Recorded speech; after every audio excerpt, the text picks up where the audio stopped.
Hello YouTube, this is Sam Gerrans from Qur'anite.com. Today is Saturday the 12th of October 2019. Today I want to make probably a short video, and the topic is destiny, and there are some reasons why I want to address this that I don't want to go into, but I think that the main themes I hope will resonate with some people. When I was growing up obviously as a child, I had a strong sense of destiny, and I assumed that everybody else had one too.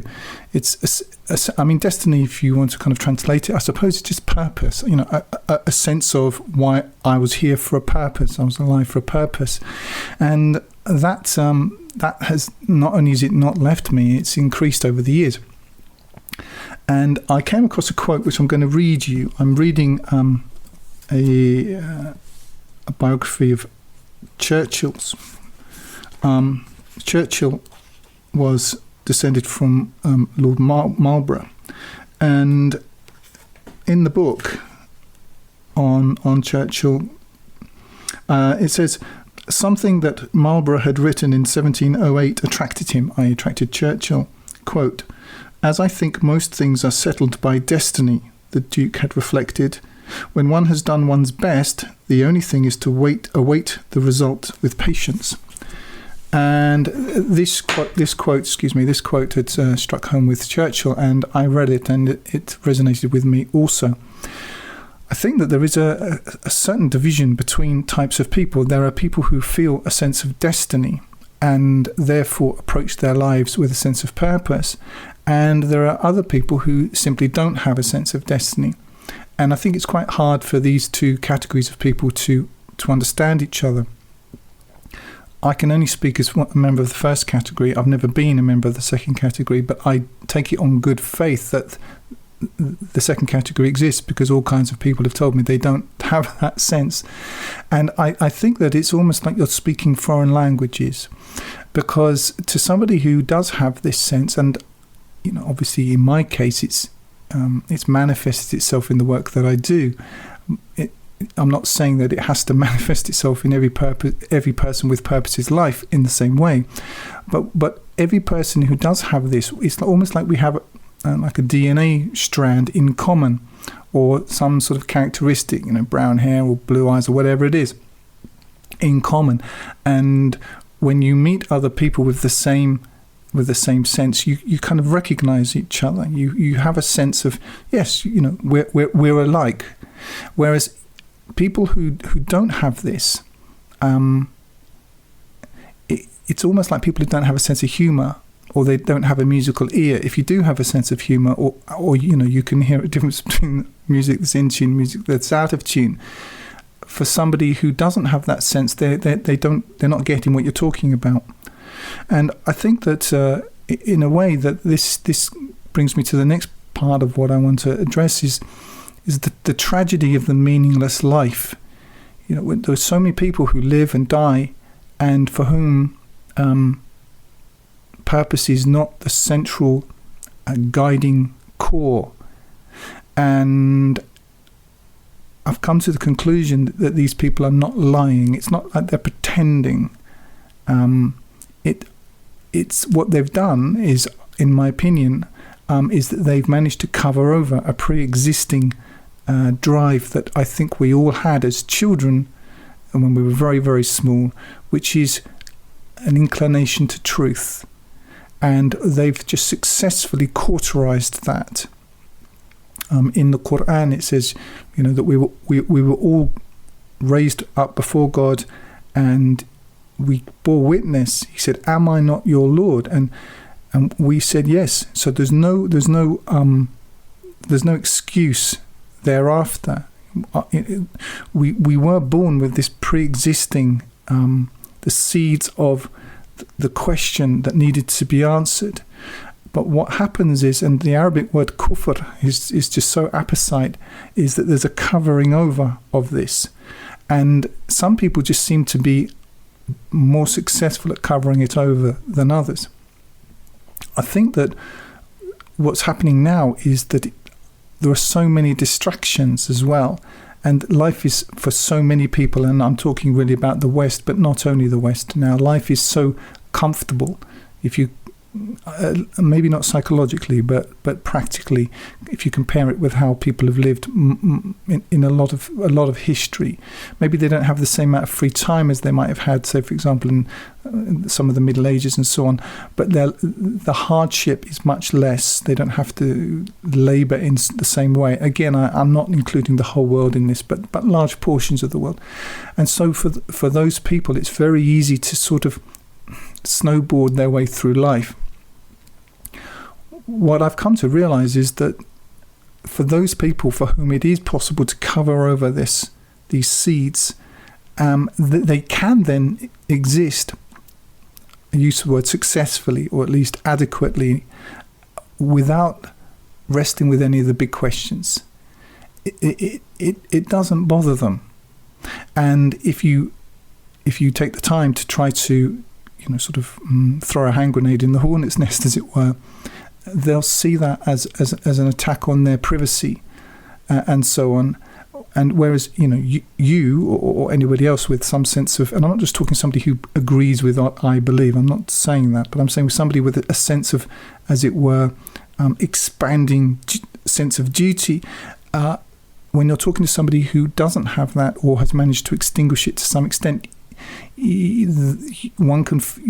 feel as though you're imposing upon them, and you feel as if they're being obtuse. What happens in both cases, however, is that we all go to what I call the zinger. We all fundamentally, we're all going to die, to put it in simple English. And that being the case, I think for somebody who has a sense of purpose and destiny, it actually feels like a tragedy, and it is a tragedy when people die who haven't realized their duty to God. That's really where I'm trying to get to with this. So what I'm trying to say is that don't let, if you are somebody who hasn't managed to extinguish these seeds, if you are somebody who has a sense of purpose, you're going to have to let those people, even if you're close to them, you have to kind of let them, you have to cut them loose, because I'm not saying they're stupid people, but they don't have any secret knowledge. Okay, they're just guessing. They don't know.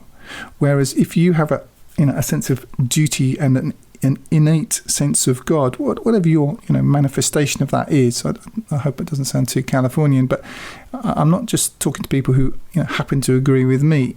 I'm just saying in general, if you have what the Qur'an calls taqwa, if you have a fear of God and you act upon it, no matter what which workshop you're working in, you are going to be alienated from those people, and who think that there is no need to work, as it were.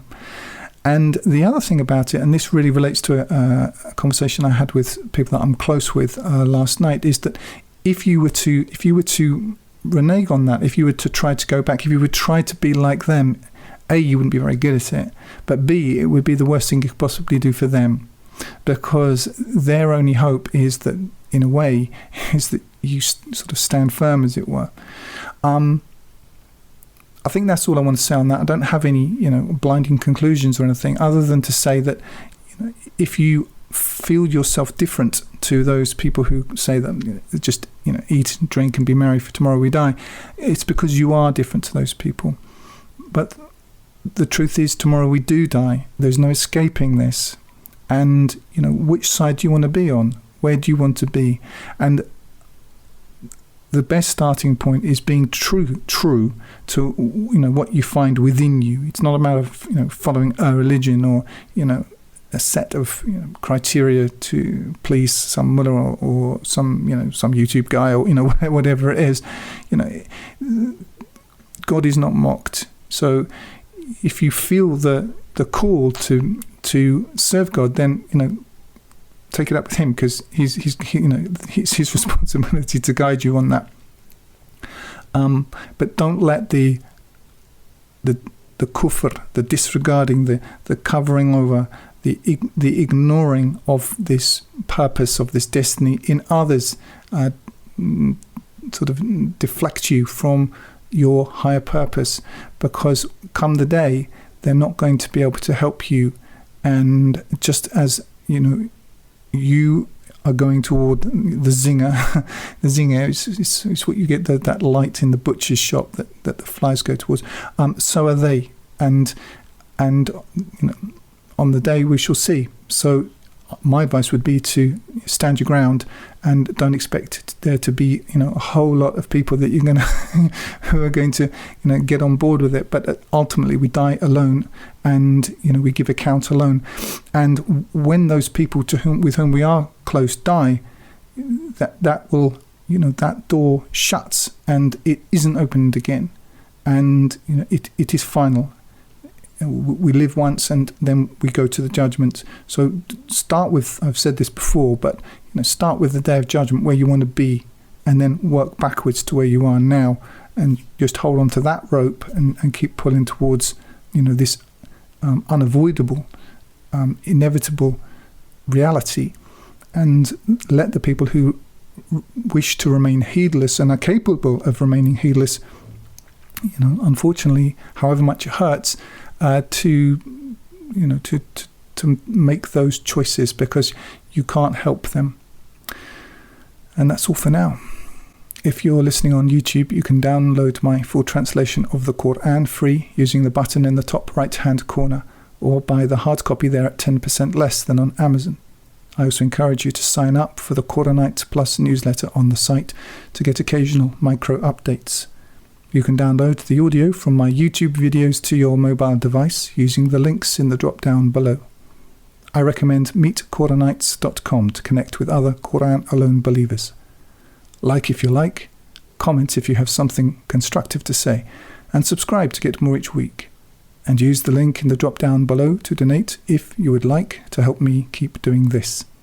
And remember, this life is short, eternity is long. If you want good trees, plant good seeds.